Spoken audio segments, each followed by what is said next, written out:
Adición de 1923. El tratamiento cuyo historial comunicamos a continuación quedó interrumpido el 31 de diciembre de 1900. Su exposición escrita en las 2 semanas siguientes no se publicará hasta 1905.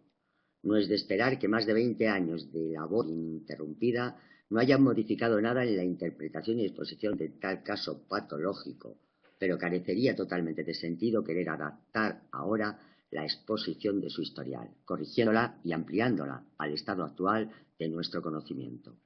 La he dejado pues casi intacta, limitándome a rectificar algunas impresiones sobre las que me llamaron la atención mis excelentes traductores ingleses Mr. y Miss James Strachey. Las advertencias críticas que me han parecido necesarias las he incluido como adiciones al historial, de modo que en aquellos puntos en que tales notas no contradicen el texto, el lector tiene derecho a suponer que sigo manteniendo las mismas opiniones de entonces. El problema de la discreción profesional del que me ocupo en esta introducción no surge ya en los otros historiales clínicos siguientes. 3 de ellos se publican con autorización expresa de los interesados, el de Juanito con la de su padre, y en un caso, Schreber, el objeto del análisis, no es realmente una persona, sino el libro por ella escrito. En el caso de Dora, el secreto se ha conservado hasta este mismo año. He sabido recientemente que la sujeto, de la que no había vuelto a tener noticia alguna en muchos años, había confiado a uno de mis colegas haber sido sometida por mí en su juventud al análisis, confidencia que permitió a mi colega, muy versado en estas cuestiones, reconocer en su padecimiento a aquella Dora de 1900. El hecho de los 3 meses de tratamiento lograran tan solo solucionar el conflicto de entonces sin dejar tras de sí una salvaguardia contra posteriores enfermedades neuróticas, no creo que pueda convertirse honradamente en un reproche contra la terapia psicoanalítica. El cuadro clínico. Después de haber mostrado en mi interpretación de los sueños, 1900, que los sueños son, en general, interpretables y que una vez llevada a término la labor interpretadora pueden ser reemplazados por ideas irreprochablemente estructuradas, susceptibles de ser interpoladas en un lugar determinado y conocido de la continuidad anímica. Quisiera presentar en las páginas que se siguen un ejemplo de aquella única aplicación práctica de que hasta ahora parece susceptible el arte onirocrítico. En mi obra antes citada expuse ya cómo llegué a encontrarme ante el problema de los sueños. Se alzó de pronto en mi camino cuando intentaba lograr la curación de la psiconeurosis por medio de un procedimiento psicoterapéutico especial, y los enfermos comenzaron a comunicarme, entre otros procesos de su vida anímica, sueños por ellos soñados que parecían demandar un lugar entre las relaciones del síntoma patológico con la idea patógena. Aprendí por entonces a traducir el lenguaje vulgar, el idioma de los sueños, y actualmente puedo afirmar que tal conocimiento es indispensable para el psicoanalítico, pues los sueños nos muestran el camino por el que puede llegar a la conciencia aquel material psíquico que, a causa de la resistencia provocada por su contenido, ha quedado reprimido y confinado fuera de la conciencia, haciéndose con ello patógeno. O más brevemente, los sueños son uno de los rodeos que permiten eludir la represión, uno de los medios principales de la llamada representación psíquica indirecta. La presente comunicación fragmentaria del historial clínico de una muchacha histérica intenta mostrar cómo la interpretación de los sueños interviene en la labor analítica. Me procura además una ocasión de propugnar públicamente y por vez primera, con toda la amplitud necesaria para su mejor comprensión, una parte de mis opiniones sobre los procesos psíquicos y sobre las condiciones orgánicas de la histeria. Reconocido ya en general que para aproximarse a la solución de los grandes problemas que la histeria plantea al médico y al investigador es preciso un fervoroso y profundo estudio, y errónea la anterior actitud de despreciativa ligereza, no creo tener que disculparme de la amplitud con que he tratado el tema, ya que Miss Kuhn and Richard Allen were saying, la ciencia y el arte a solas no sirven. En el trabajo debe mostrarse la paciencia. Del Fausto de Goethe. de Goethe. Ofrecer al lector un historial clínico acabadamente preciso y sin la menor lacuna supondría situarle desde un principio en condiciones muy distintas a las del observador médico. Los informes de los familiares del enfermo, en este caso los suministrados por el padre de la paciente, suelen no procurar sino una imagen muy poco fiel del curso de la enfermedad. Naturalmente yo inicio luego el tratamiento haciendo que el sujeto me relate su historia y la de su enfermedad, pero lo que así consigo averiguar no llega tampoco a proporcionarme orientación suficiente. Este primer relato puede compararse a un río no navegable, cuyo curso es desviado unas veces por masas de rocas y dividido otras por bancos de arena que le quitan profundidad. No puede menos de producirme asombro encontrar en los autores médicos historiales clínicos minuciosamente precisos y coherentes de casos de histeria. En realidad, los enfermos son incapaces de proporcionar sobre sí mismos informes tan exactos. Pueden ilustrar al médico con amplitud y coherencia suficientes sobre alguna época de su vida, pero a estos periodos siguen otros en los que sus informes se agotan, presentan lagunas y plantean enigmas hasta situarnos entre épocas totalmente oscuras, faltas de toda aclaración aprovechable. No existe entre los sucesos relatados la debida conexión y su orden de sucesión aparece inseguro. En el curso mismo del relato, el enfermo rectifica repetidamente algunos datos o una fecha, volviendo luego muchas veces a su primera versión. La incapacidad de los enfermos para desarrollar una exposición ordenada de la historia de su vida, en cuanto la misma coincide con la de su enfermedad, no es sólo característica de la neurosis, sino que integra además una gran importancia teórica. Depende de varias causas. En primer lugar, el enfermo silencia conscientemente y con toda intención una parte de la que sabe y debía relatar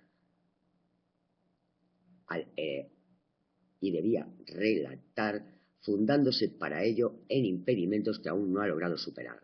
La repugnancia a comunicar sus intimidades, el pudor o la discreción cuando se trata de otras personas. Tal sería la parte de insinceridad consciente. En segundo lugar, una parte de los conocimientos anamnésicos del paciente sobre la cual dispone éste en toda otra ocasión sin dificultad alguna, escapa a su dominio durante su relato, sin que el enfermo se proponga conscientemente silenciarla. Por último, no faltan nunca amnesias verdaderas, algunas némicas, en las que se hunden no solo recuerdos antiguos, sino también recuerdos muy recientes, ni tampoco falsos recuerdos, formados secundariamente para cegar tales lagunas. Cuando los sucesos se han conservado en la memoria, la intención en que la amnesia se basa queda conseguida con idéntica seguridad por la alteración de la continuidad, y el medio más seguro de desgarrar la continuidad es trastornar el orden de sucesión temporal de los acontecimientos. Este orden es siempre el elemento más vulnerable del acervo némico y el que antes sucumbe a la represión. Hay incluso algunos recuerdos que se nos presentan ya, por decirlo así, en un primer estadio de represión, pues se nos muestran penetrados de dudas. Cierto tiempo después esta duda quedaría sustituida por el olvido o por un recuerdo falso. Esta condición de los recuerdos relativos a la enfermedad es la correlación necesaria teóricamente exigida de los síntomas patológicos. En el curso del tratamiento va luego exponiendo el enfermo aquello que ha silenciado antes o que no acudió a su pensamiento. Los recuerdos falsos se demuestran insostenibles y quedan cegadas las lagunas némicas. Solo hacia el final de la cura se ofrece ya a nuestra vista un historial patológico consecuente, inteligible y sin soluciones de continuidad. Si el fin práctico del tratamiento está en suprimir todos los síntomas posibles y sustituirlos por ideas conscientes, el fin teórico estará en curar todos los fallos de la memoria del enfermo. Ambos fines coinciden. Alcanzando uno de ellos queda conseguido el otro. Un mismo camino conduce hasta los dos. De la naturaleza misma del material del psicoanálisis resulta que en nuestros historiales patológicos deberemos dedicar tanta atención a las circunstancias puramente humanas y sociales de los enfermos como a los datos somáticos y a los síntomas patológicos. Ante todo, dedicaremos interés preferentemente a las circunstancias familiares de los enfermos y ello, como lugar, veremos también por razones distintas de la herencia. En el caso cuyo historial nos disponemos a comunicar, el círculo familiar de la paciente, una muchacha de 18 años, comprendía a sus padres y a un único hermano, año y medio mayor que ella. La persona dominante era el padre, tanto por su inteligencia y sus condiciones de carácter como por las circunstancias de su vida, las cuales marcaron el curso de la historia infantil y patológica del sujeto. Gran industrial, de infatigable actividad y dotes intelectuales poco vulgares, se hallaba en excelente situación económica y su edad, al encargarme yo del tratamiento de su hija, pasaba ya de los 45 años. La muchacha le profesaba intenso cariño y su espíritu crítico tempranamente despierto condenaba tanto más dolorosamente ciertos actos y singularidades de su progenitor. Las muchas y graves enfermedades que el padre había padecido a partir de la época en que su hija llegó a los 6 años habían coadyuvado a intensificar tal ternura. Por dicha época enfermó el padre de tuberculosis, trasladándose toda la familia a la pequeña ciudad de B, situada en nuestras provincias del sur, y favorecida por un clima benigno y seco. La infección tuberculosa mejoró allí rápidamente, pero la familia continuó residiendo en B durante cerca de 10 años. El padre hacía de cuando en cuando un viaje para visitar sus fábricas y solo en verano se trasladaban todos a un balneario de altura. Al cumplir la muchacha los 10 años, el padre sufrió un desprendimiento de retina que le impuso una cura de oscuridad y le dejó como huella una gran debilidad de la vista. Pero su enfermedad más grave le atacó aproximadamente 2 años después y consistió en un acceso de confusión mental al que se agregaron síntomas de parálisis y ligeros trastornos psíquicos. Un amigo del enfermo, de que más adelante habremos de ocuparnos ampliamente, movió a aquel a venir a Viena con su médico de cabecera para consultarme. En un principio dudé de diagnosticar una taboparálisis, pero no tardé en decidirme a admitir una afección vascular difusa. Y una vez que el enfermo me confesó haber padecido antes de su matrimonio una infección específica, le sometí a una enérgica cura antiluética, que hizo desaparecer todos los trastornos que aún le aquejaban. A esta afortunada intervención médica debo sin duda que el padre acudiera a mí 4 años después con su hija, aquejada de claros síntomas neuróticos, y resolviera luego, al cabo de otros 2 años, confiármela para intentar su curación por medio del tratamiento psicoterápico. En el intervalo había yo conocido a una hermana del padre, poco mayor que él, que padecía una grave psiconeurosis desprovista de síntomas histéricos característicos.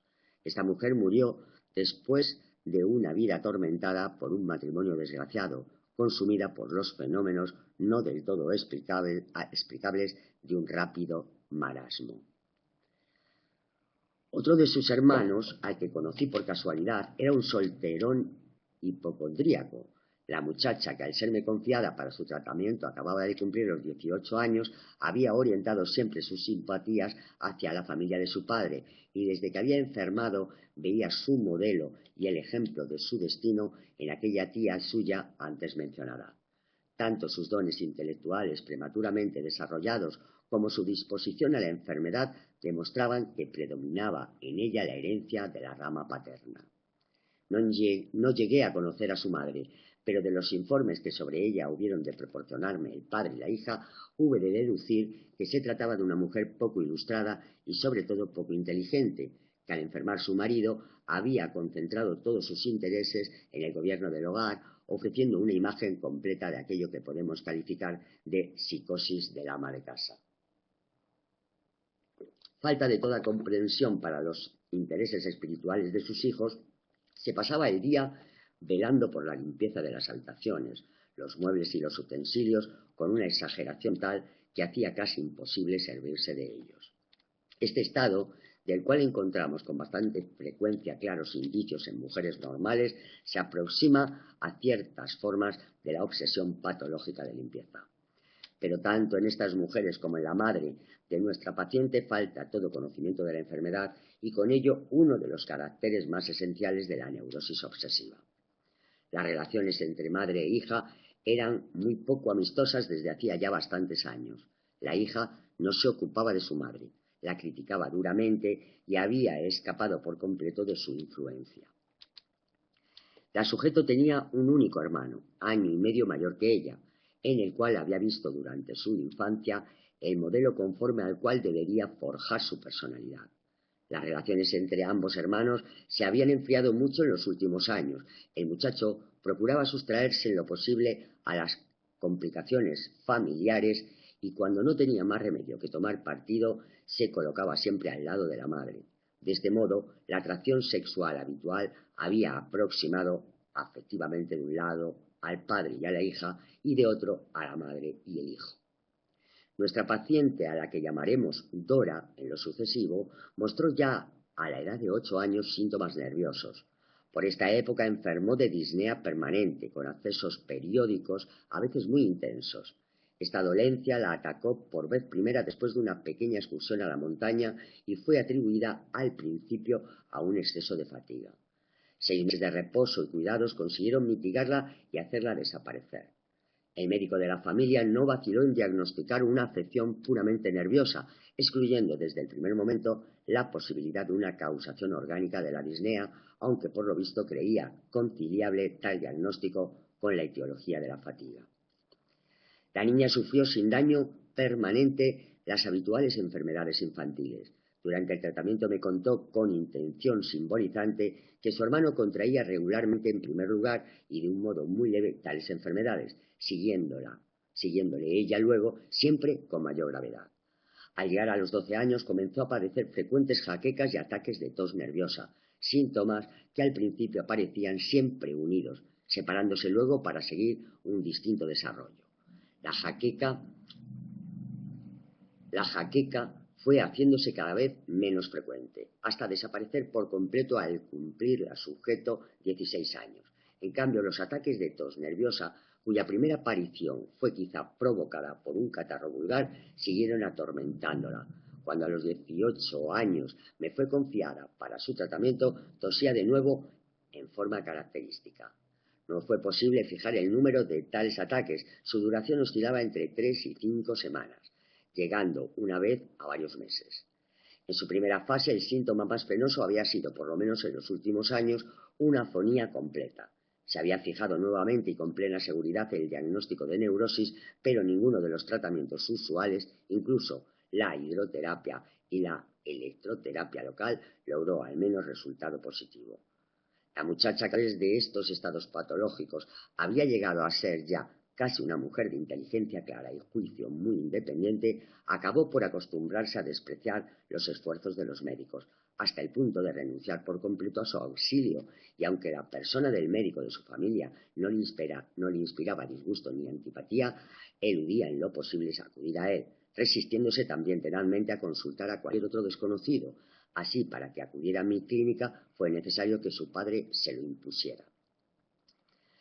La vi por vez primera a principios del verano en que cumplía sus 16 años, aquejada de tos y ronquera, y ya por entonces propuse una cura psíquica que no llegó a iniciarse porque también este acceso, que le había durado ya más de lo acostumbrado, acabó por desaparecer espontáneamente. Al invierno siguiente, hallándose pasando una temporada en casa de su tío, a raíz de la muerte de la mujer de éste, a la cual tanto quería la sujeto, enfermó de pronto y con fiebre alta, diagnosticándose su estado como un ataque de apendicitis.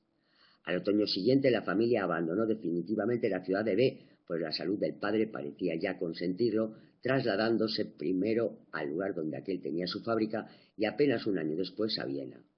Dora había llegado a ser, entre tanto, una gallarda adolescente de fisonomía inteligente y atractiva, pero constituía un motivo constante de preocupación para sus padres. El signo capital de su enfermedad consistía ahora en una constante depresión de ánimo y una alteración del carácter. Se veía que no estaba satisfecha de sí misma ni de los suyos. Trataba secamente a su padre y no se entendía ya ni poco ni mucho con su madre, que quería a toda costa hacerla participar en los cuidados de la casa. Evitaba el trato social alegando fatiga constante y ocupaba su tiempo con serios estudios y asistiendo a cursos y conferencias para señoras. Un día sus padres se quedaron aterrados al encontrar encima de su escritorio una carta en la que Dora se despedía de ellos para siempre, alegando que no podía soportar la vida por más tiempo. La aguda penetración del padre le hizo suponer desde el primer momento que no se trataba de un propósito serio de quitarse la vida, pero quedó consternado, y cuando más tarde, después de una ligera discusión con su hija, tuvo ésta su primer acceso de inconsciencia, del cual no quedó luego en su memoria recuerdo alguno, decidió, a pesar de la franca resistencia de la muchacha, confiarme su tratamiento.